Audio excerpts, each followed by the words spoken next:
Hey everyone, Jason here with another episode of The Gamer Side. This is the series where I take a break from the publishing nonsense with Faceshift Games and shed some light on my gaming side. Today we'll do a recap of our game day, June 21st, which was the recent Saturday. Actually, it was a week ago at this point, but we'll get going on the games that we played and my reviews for each. So here we go. We began with Through the Desert, Reiner Knizia Classic. This is the new release by All Play. Now, Through the Desert is a highly strategic game. I'm sure there's an exact name for the style of game. It's some area control, but you're kind of creating the area with your paths that you're generating. You have caravans of camels, essentially, in each of 6 different colors. And you are you're laying these caravan pieces, connected to one another, kind of like Ticket to Ride, where you're laying trains connected, trying to create paths to oases. Someone tell me what the plural is for oasis. You're trying to connect to oases, and or you're trying to create an enclosed area against the borders of the game board, or there's an island in the middle. You're trying to create a cordoned off area that has no enemies or even your own pieces inside, and then you get points for the size of that area that you cordoned off. And then there's some special tokens as you are laying these caravan pieces that you can pick up some extra points as you go. It's a really straightforward game. Turns are fast. You're just placing a couple camels out and attached to one of your existing caravans. But you're kind of blocking, almost like Tron light cycles. You are trying to cut off and block opponents' caravans so they can't get to the oasis, or they can't get back to where they're trying to get to, and so on.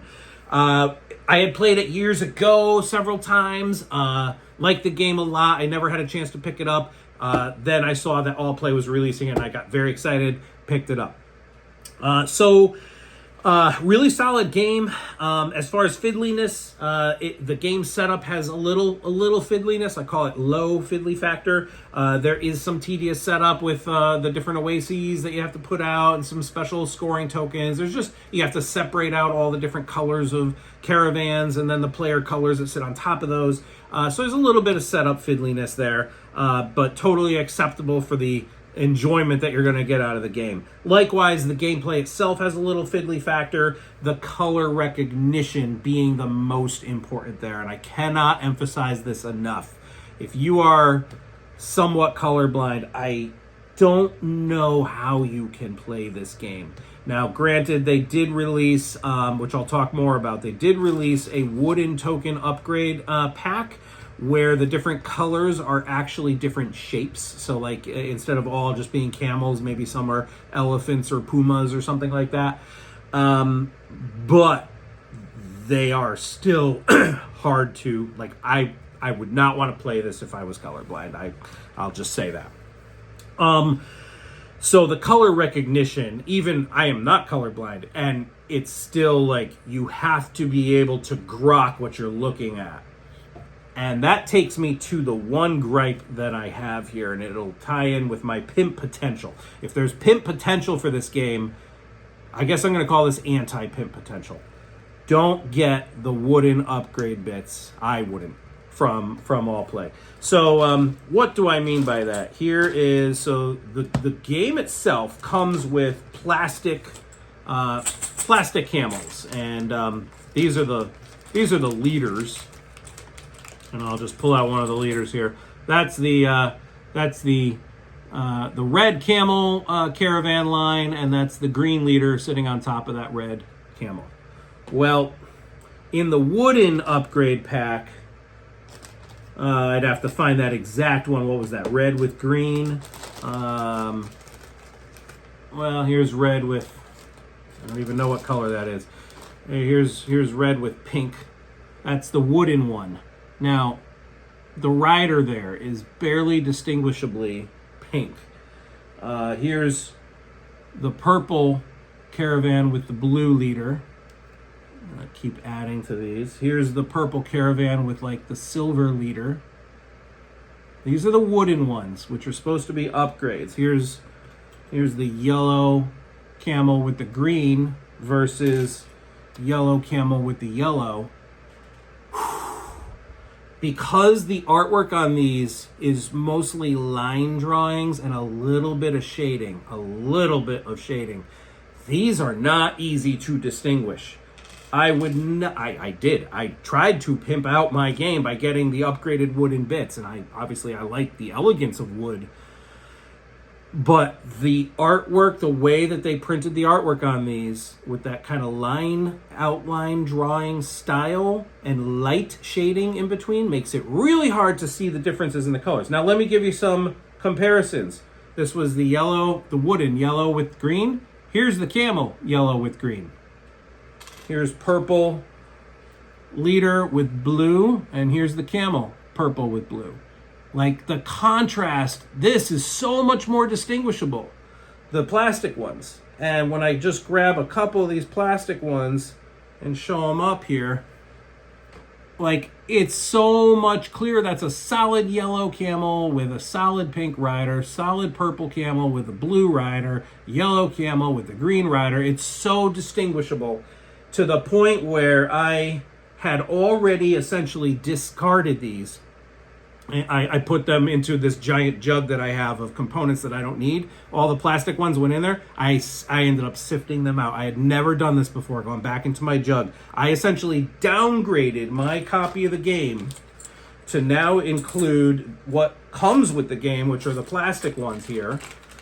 And now I have all of these wooden ones, which I kind of want to use these wood pieces for something. They're beautiful. I'm not, like, it's just the color, the distinguishability of the colors that's the problem with these. Look at that. It's a lot of wood, camels and elephants and other animals that I won't use. I'll maybe use them in some prototype. They also had wooden palm trees, but again, the base game comes with plastic palm trees that match the plastic camels, and they're actually more three-dimensional. These are kind of flat 2D, right? So in a way, the elegance of wood that normally would be an upgrade here, somewhat ironically or abnormally, here I considered them a downgrade. So would I pimp out my copy with anything else at this point? I don't think I would. I think people do feel that these plastic camels were a downgrade compared to the older version plastic camels, which were solid. These are hollow. You can hear them. Like, that's kind of the style of that plastic where they're all hollow and they have that little clink but so they're very lightweight. And if you like that tactile, a heavier, piece, obviously the wood would feel a little heavier, a little more tactilely satisfying. I get it. But the gameplay experience wins out. You have to play with something that you don't have to struggle and fight to, what is it? Which line is that? Is that my guy or is that your guy? We literally put down poker chips underneath the leaders when we were playing with the wood so that we could be like, okay, that's my red line. That's my blue, or I'm the red player. Those are my red pieces. And I put the leader on top of a red poker chip. That was so much clearer. And it was like, why are we doing this? Like, we should just be playing with the plastic pieces that are solid colors that you can easily distinguish. So with that pimp potential reality, the game itself, solid 7.5, might even increase to an 8. I need to play this version again a few more times with the downgraded plastic camels. I could see this one becoming a solid 8 for me. For now, I'm going to give it a 7.5, possibly tainted by the plays that I had where we just were struggling so much. But I do believe this to be one of the classics, and it's going to stay in my collection probably for a long time. That is Through the Desert. So Mike and I played Sky Team. I'm not going to lift the box up too much because I have a lot of small pieces in there that are laying in their proper spot. But Sky Team is such a wonderful two-player game experience. Cooperative two-player, which is somewhat abnormal. It's not as common. So in this case, it's such a unique theme as well. You're essentially a pilot and a co-pilot, and you are working together to land this plane successfully. And everything from the altimeter to the speedometer to the flaps to the landing gear to your airspeed to radioing in that there's air traffic ahead of you, there's planes in the way and you have to clear the traffic. There's all these cool things. It sounds complicated maybe, but it's actually a really simple dice placement game. We have to do it in secret behind a screen because it is a cooperative game. So I roll my 4 dice, you roll your 4 dice. One of us is the pilot, one of us is the co-pilot. And then one at a time without talking. You can strategize before you roll the dice, but once you roll the dice, I place 1 die out. And if I'm the pilot, I have to manage certain of the systems. And by the end of the game, I have to make sure that I have turned that I have whatever extended the landing gear or expanded the flaps or whatever, all those different systems in the plane. Each one of us controls different ones, and I have to put dice out that match certain numbers or under or over certain values, and then certain ones that the number I play directly relates to the number you play in the same round. So for example, is that the altimeter? No, that's the height. What's it called? Well, where the plane essentially has to be level by the time you land. Well, if I play a 3 into that system, whatever that's called, and you play a 4, those are not the same. It's slightly weighted towards you, so the plane is going to tilt towards you. Well, next round, when I place a die, I want to make sure that I place one a little higher because we need to balance it out by the end of the game. So I might play a 5, and now if you play a 4, boom, we just immediately balanced out. But if I play a 5 and you play a 2, because maybe you didn't have any other choices, all of a sudden we're weighted now slanted this way. And airspeed has a similar mechanism where if I play a number, you play a number, they're added together. That's our airspeed.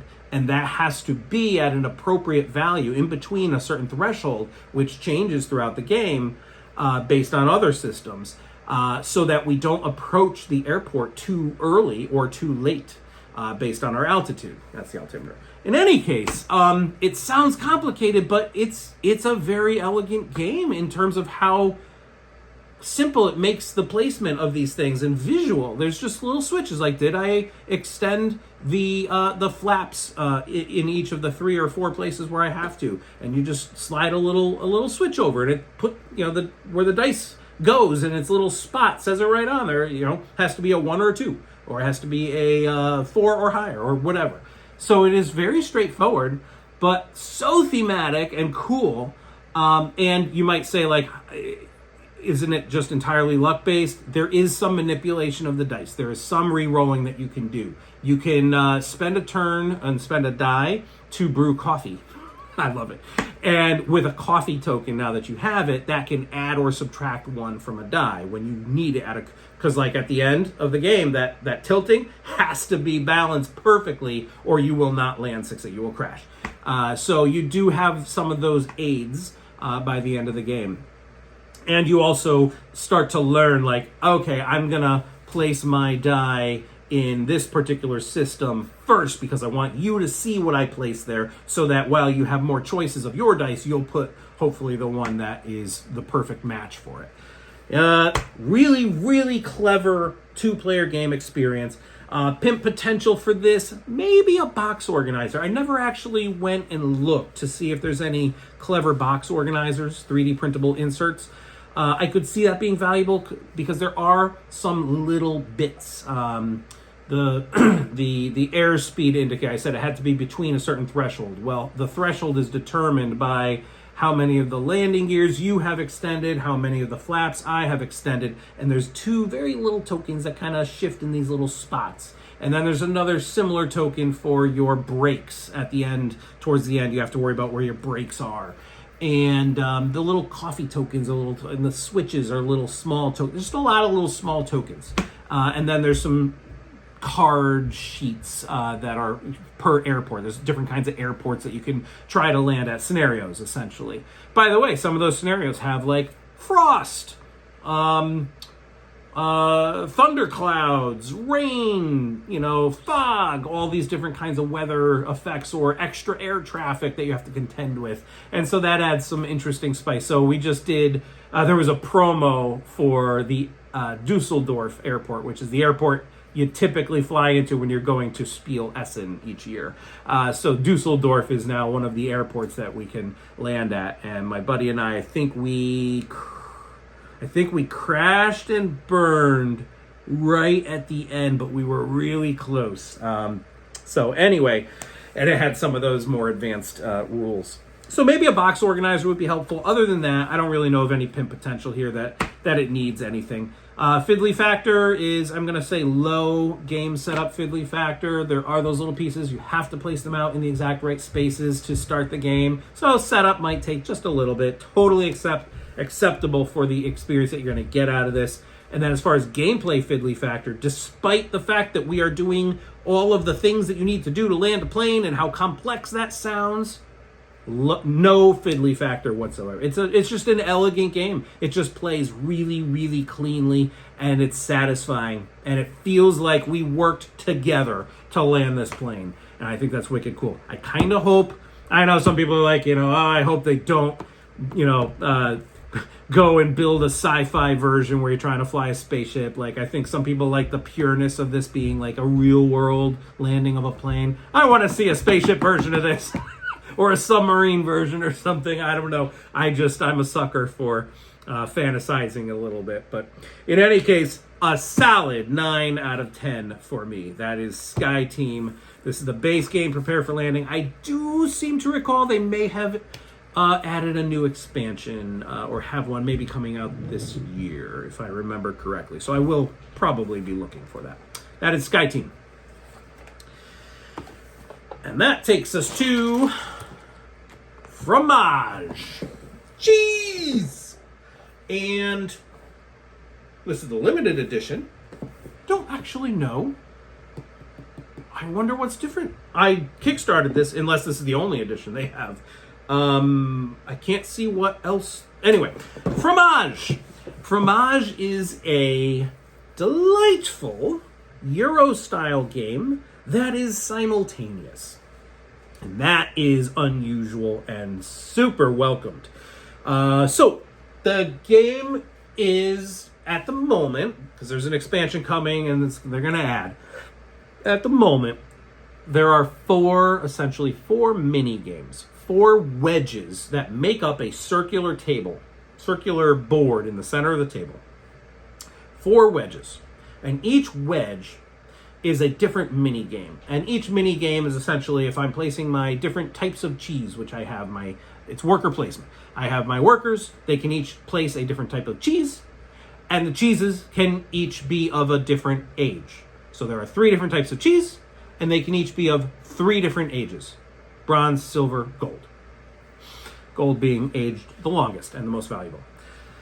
So I'm placing my workers out, and it's essentially set collection. In each of the 3, well, that's not true, I guess. One of them, maybe a couple of them are kind of like set collection. I want to have cheese of a certain type at the same table as another piece of cheese of a particular type. I want to be at the same table in the bistro. So one of those wedges is like I don't know if that's what it's called, but let's just say the bistro. And there's all these different tables, and I want to have a pair of cheeses on the same table. All right? And the number of pairs that I have on, let's say, different tables will multiply my score in the bistro at the end of the game. That's that mini game. Then another one is the villas. I'm in French. I think I'm saying it wrong, but I've been told to say it's V. Anyway, the villa, the via, V. It's essentially area control. There's different regions, and you're going to place your cheeses out on the borders of these different regions, like you're setting up stands that influence the different regions that you want those regions, the population from the regions to come to your stand and get your cheeses. But if my opponents place enough out affecting or influencing the same region, then they might win out on that area control. And there's special people or VIPs in each of the regions. That's what you're really trying to do, is influence them and get their business, and they are worth points at the end of the game. That's that wedge. Another wedge is I think shelves in a storefront, and you want to have your cheeses on different shelves. So it's again more set collection.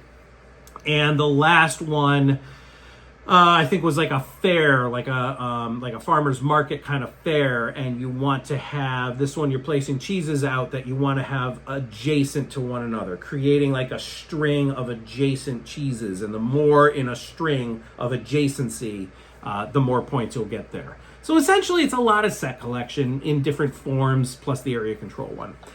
Now, the unique mechanisms in this game, though, are the fact that it's simultaneous. So if it's a 4-player game, each of us are staring at one of those wedges.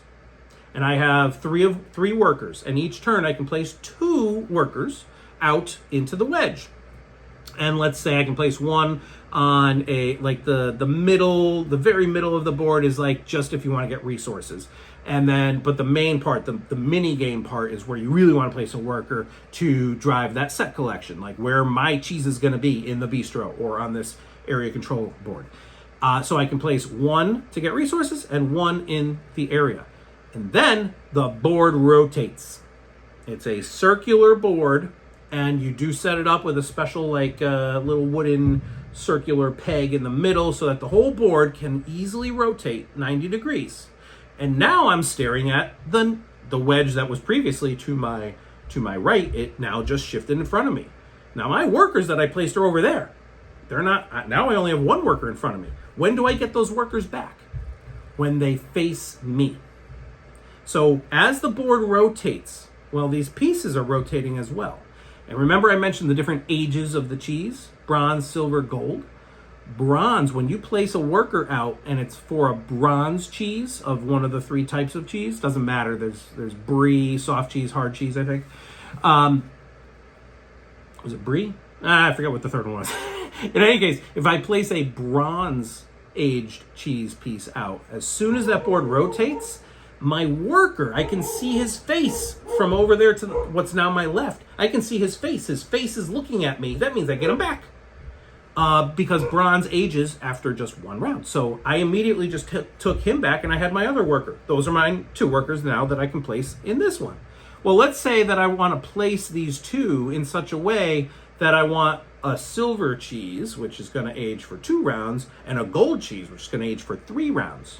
Now when I rotate the board, those 2 workers, they're not yet looking at me. They're looking in different directions because they are not yet ready. They're still aging those cheeses. Now I only have that one last worker, which maybe I place out here. I can't do another action. I don't have another worker. Now the board rotates again. And now the silver one, I said, which aged 2 rounds, he's now facing me. I get him back. Okay, now I have a worker. And maybe the one that I placed last round, I place in a bronze way. So he comes right back to me. So the choices that you make about how long the different cheeses are going to age for in these different mini games absolutely matters. It's going to determine when you get your workers back. And it's just so easy because it's like, do I see their faces? Are they staring back at me? And it's really fun. Really clever simultaneous mechanism there with the aging and the way those workers will come back to you as soon as they can see you, as soon as you're looking at their faces. Because otherwise, if it's not their face, then you're just looking at their side or their back or something. As far as fiddly factor goes, the game setup, I would call it low fiddly factor. You do have to set up this rotating board. You have to put inserts into the 4 wedges based on the number of players in the game. Make sure you're doing the right side. There's some other tokens that you just need to set up in different little piles. And I didn't even talk about the fact that there's a player board and resources and different things you can do on the player board with raising cattle to have fresh milk that you can make bonus cheeses from. You can build structures which give you like permanent bonuses. You can make fruit and jam and wine, fruit and jam at least, to go with the cheeses in some case. Sometimes when you place a piece of cheese, it has to have a piece of fruit to go along with it. So you have these different resource tokens on your player board on the side, which just adds more, another layer of choice and strategy, I guess, to the overall experience. So setting up, there's some stuff there to set up, but not much at all. Just low level, just enough to certainly warrants the game experience that you're going to have. Gameplay fiddly factor is actually none. I mean, it's just so elegant. Rotate the board, everyone takes their turn simultaneously. That's it. I mean, the first turn or two we ever played, we narrated it and we did it turn-based, just so everyone can understand how the different mini games worked and what our thinking was. But from there, simultaneous. I take my turn, you take your turn. Now, you might say, well, then does that mean there's no player interaction? I think there actually is a really fair amount of player interaction here, because once the board, rotates to me and I'm looking now at the area control and I see, okay, 2 opponents are influencing this region. I could get this cheese right here, which is at the intersection of 3 regions. And if I get that one, then now I have influence in 3 areas. And then next time around, maybe I can add 1 more and that will secure this region. And then I'm already influencing 2 others. That's directly based on the choices that other players have made. Or in the bistro where I want to be on the same table, maybe this is the round where what I do is I place my worker so that there's a cheese on one table, and then I use the cattle and I use the milk, the bonus cheese that I can get from milking the cattle, and I immediately place that so I have the pairing that I want at one of those bistro tables.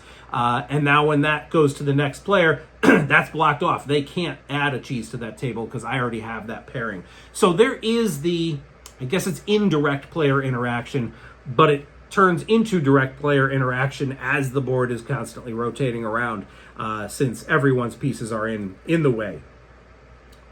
So yeah, no fiddly factor in terms of playing the game. Pimp potential, could there be a better Lazy Susan? I thought that the one that came in here was perfectly adequate. I had heard, in fact, they have an expansion, which I have coming. I kickstarted that as well. It's called Fromage. So instead of France-based, I think that one's Italy-based. And it will add more mini games that you can just add in and then choose which 4 of the mini games will be part of your wedge or your circle for the game. But I think what they added to that campaign is a better Lazy Susan. Somehow that it's supposed to rotate easier, better, or stand up better, or something like that. None of us actually understood why there's any angst over the one that came in here. It worked really well, like surprisingly well. It didn't slide around the table, it just rotated. So I don't know how better it can get, but I guess some people want a better Lazy Susan.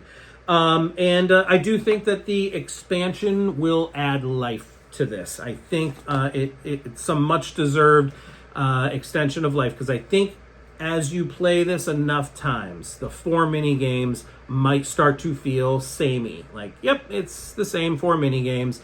And yes, there's different player boards, and they each have slightly asymmetric starting, structures. And yes, there's a module where you can have advanced structures that we draft at the start of the game, and we did that in the last game that we played, and I really like it. But I could see it becoming a little samey after a while. Now, if Formaggio adds 4 new mini games, and you can mix and match, so now there's 8, and any given game will have any 4 of those 8, I think that's going to be a very welcomed and appreciated extension of the game's life. So looking forward to that. Solid 8.5. This is a great Euro game experience that doesn't take more than an hour to play, and it's simultaneous and everyone's always playing and you're not waiting for turns. Fantastic experience for having that kind of Euro style in a very approachable and a charming theme. The cheese making is just obviously a very unique, kind of down-to-earth, fun, charming style game. So that is Fromage, and that was our game day on 6/21, June 21st. Thanks so much for watching. Until the next time, take care. Have a good one. Bye.